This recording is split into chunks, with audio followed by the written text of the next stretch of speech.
মাথা নষ্ট, ইংল্যান্ডের 1 গোলের লিড, এটা কি আসলে কামব্যাক করা সম্ভব? অবশ্য আর্জেন্টিনার ফ্যানরা মাথায় তো হাত দিয়ে বসে গিয়েছিল, এই ম্যাচ আসলে কি কামব্যাক করা সম্ভব? অবশ্য দলটার নাম আর্জেন্টিনা বিগত কয়েক ম্যাচে এভাবেই কামব্যাক করে ফিরে এসেছে, যেমনটা মিশরের ম্যাচে এবং সুইজারল্যান্ডের ম্যাচে।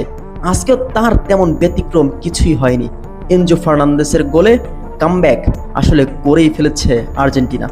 আজকের ম্যাচটা আপনি হয়তো দেখতেই পেরেছেন, যেখানে একের পর এক ফাউল করে যাচ্ছিল দু দলের ফুটবলাররা, যেখানে কেউ কাউকে এক চুল পরিমাণ ছাড় দিচ্ছিল না। সেখান থেকে আপনি কিভাবে আশা করেন যে এই ম্যাচটা একেবারে স্বাভাবিক হবে কিংবা একপেশে হবে? দলটার নাম তো আর্জেন্টিনা, যেখানে এনজো ফার্নান্দেস লাউতারা মার্টিনেজের জোড়া গোলে সেখান থেকেই রীতিমতো যেন কামব্যাক করলো, ব্যাক টু ব্যাক ফাইনালের মঞ্চে পৌঁছে গিয়েছে টিম আর্জেন্টিনা।